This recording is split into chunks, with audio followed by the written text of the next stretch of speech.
filisteus, pois, pelejaram contra Israel, e os homens de Israel fugiram de diante dos filisteus, e caíram atravessados da montanha de Gilboa.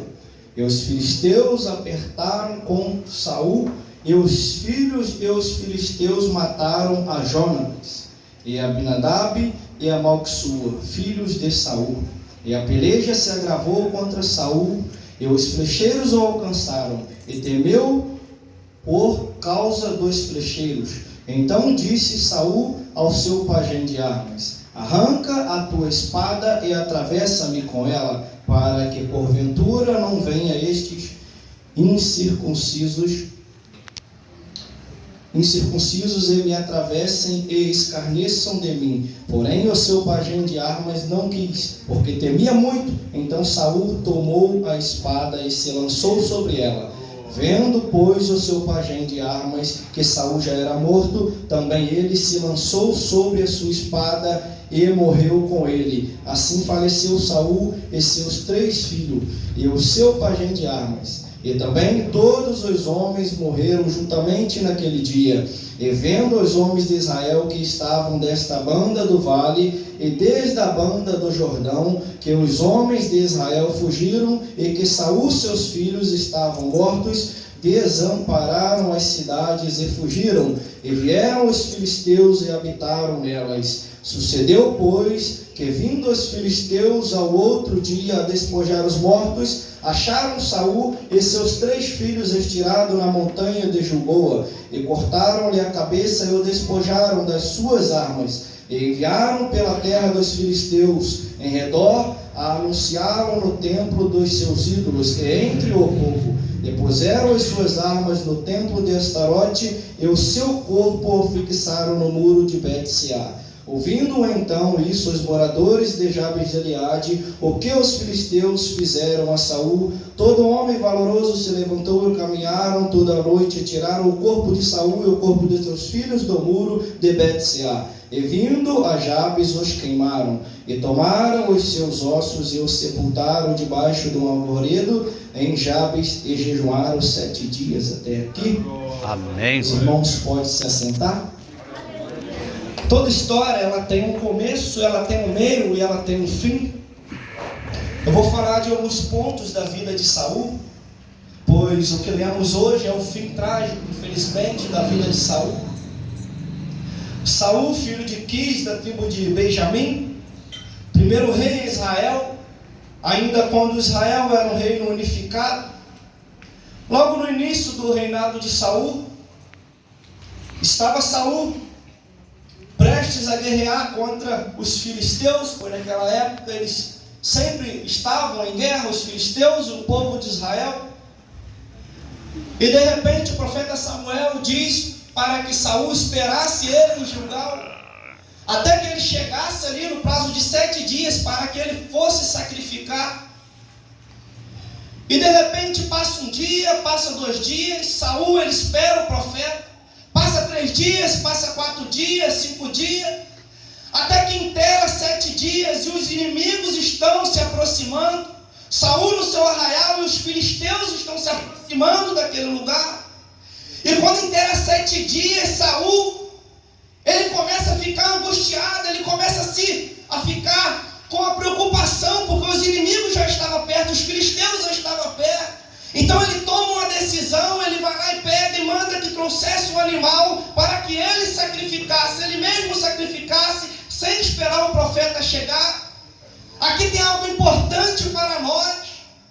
Enquanto o inimigo ele está longe, enquanto a doença ela está longe, enquanto as angústias estão longe, a gente confia no Senhor. As pessoas dizem que ainda crê no Senhor, mas quando o inimigo ele se aproxima, quando a doença ela bate na porta, quando a angústia bate na porta, é a hora em que o Senhor vai ver quem somos nós, se nós vamos confiar realmente nele.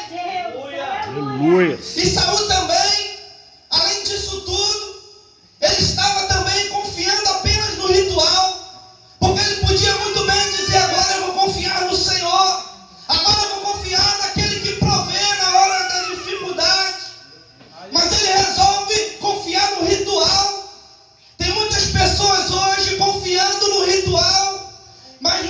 vivemos de ritual, nós vivemos da palavra, nós vivemos do mandamento do Senhor. É a palavra de Deus que garante o crente. No meio da peleja, ele está ainda prestes a guerrear. E de repente ele vai lá e manda que os sacerdotes trouxessem a arca do Senhor para que ele consultasse a arca.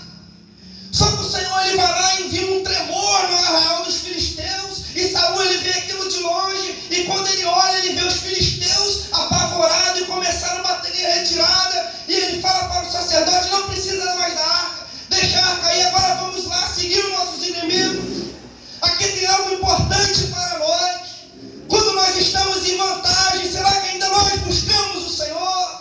Quando nós vamos adquirir alguma coisa, será que ainda nós buscamos o Senhor? Dizendo: Senhor, eu ainda careço da tua provisão, eu ainda careço da tua voz para mim, Senhor. Aleluia. É muito fácil buscar o Senhor em momentos difíceis, mas quando nós estamos em vantagem, quando nós temos o dinheiro no bolso para comprar, quando as coisas estão indo bem, será que ainda nós perguntamos ao Senhor o que é que Ele quer fazer? Se é para ir, se não é para ir? No meio disso tudo, ele ainda fala assim: agora, maldito o homem que come pão até a tarde. Ele fala com seus exércitos, ele faz um voto precipitado. Aqui tem algo importante para nós. Não adianta descumprir os mandamentos do Senhor e querer fazer voto com o Senhor. Não adianta querer jejuar e não estar obedecendo os seus mandamentos. Não adianta querer viver uma vida de oração, mas não perdoa o irmão. O Senhor ainda trabalha certo. Esse Jesus ainda trabalha certo. Glória a Deus. Agora o Senhor, ele fala através do profeta que agora Saul, ele ia lutar contra os amalequitas. E a palavra de Deus para Saul era uma coisa. Ele disse: olha, tudo que tiverá é anátema para mim, desde o mais novo até o mais velho, todos os animais, é tudo anátema. Saul ele vai, chega lá, ele resolve poupar o melhor do gado. Ele poupa o rei Agag. Às vezes tem muitas pessoas hoje que estão poupando o anátema. O que o Senhor mandou morrer, deve morrer. Primeiramente a nossa carne que deve morrer, a nossa vaidade. O anátema tem que morrer. Não poupa o anátema. O Senhor não quer o anátema no nosso meio. Agora o Senhor ele começa a tomar medidas. Porque o Senhor ele vai tendo misericórdia, mas ele também toma medidas nas nossas vidas. Agora o Senhor ele vai tomar a primeira medida. Ele diz: Samuel, agora você vai lá na casa de Jessé e lá você vai ungir o Davi como rei. Em contrapartida, Saul ele recebe um espírito mau para o atormentar. Consequências do pecado ainda existem. Samuel chega lá, unge Davi como rei de Israel, ainda menino. Até que agora está Saul. Ele está prestes a guerrear mais uma vez contra os filisteus. Só que agora havia ali, naquele exército dos filisteus, um gigante Golias, um homem que estava fazendo o povo de Israel, o exército, temer, porque era um homem poderoso. E de repente está Davi na casa de seu pai. E Jessé ele fala para Davi, ele vai lá e diz: olha só, vai lá e vê como é que estão os seus irmãos. Leva para os seus irmãos pães, e leva para o chefe de 1000, leva leite, leva queijo. Só que além disso, além da voz, atrás da voz de Jessé, havia um Deus falando assim: você não vai levar pão, você não vai levar leite nem queijo, você vai lá para que o meu nome seja glorificado. Derruba esse gigante em nome de Jesus. Missões simples às vezes é uma simples vigília, às vezes é uma simples visita através da casa do irmão, é um simples evangelismo. É lá em que o Senhor vai matar gigante.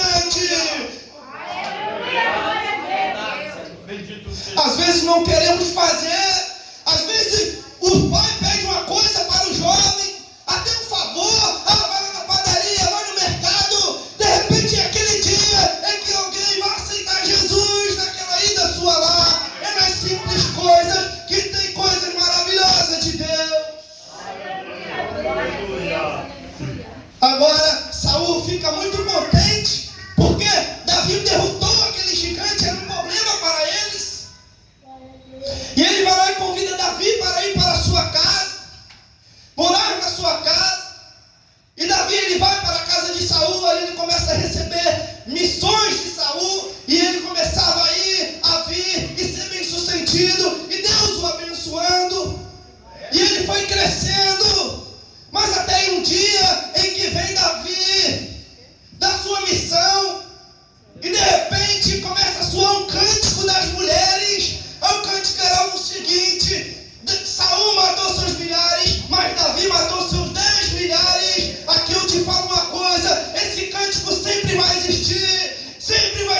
ser melhor do que você.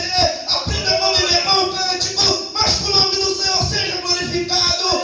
Se você canta, sempre vai ter alguém que canta mais. Se você prega, sempre vai ter alguém que prega mais. Mas o que importa é que o nome dele, o Rei dos Reis, o poderoso que venceu a morte, é que o nome dele seja glorificado. Saul não soube conviver com isso. Quantos irmãos não sabem conviver com isso e fica com inveja? Não sabe lidar com o talento que Deus deu para o irmão, o talento que Deus deu para a irmã. Mas o que importa é que ele cresça e nós diminuímos, que nós ficamos pequenos e que o Senhor apareça em nossas vidas. Saul agora não satisfeito, ele começa a tomar medidas, a coisa agora começa a mudar. Aquele Davi que era amado, agora ele começa a ser odiado. Quando o crente ele começa a destacar, quando Deus começa a usar, você pode ter certeza que alguém vai te perseguir, que alguém não vai gostar, mas o Senhor é que garante a nossa vitória. Agora Saul toma a primeira medida, ele vai lá e diz assim, olha, o mensageiro dele vai lá em Davi, na casa de Davi, e diz para ele que eu vou dar minha filha Mical para ele em casamento. E chega lá o mensageiro e diz para ele, olha, o rei está muito afeiçoado em você, é mentira.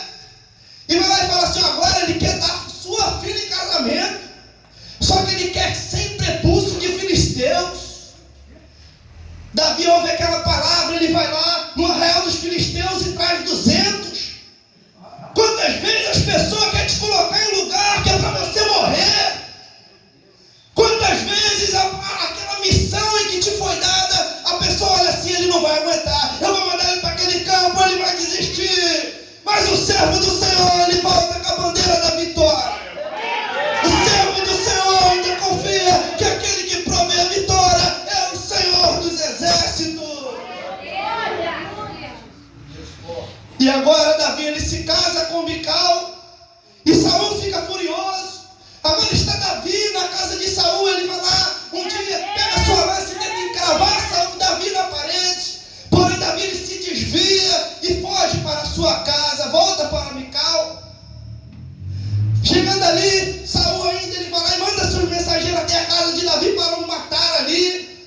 Só que Mical era a filha de Saul, ela soube disso e avisa Davi para que ele fugisse. Davi vai lá e foge para Naiote. E lá em Naiote vai Jonatas, que era amigo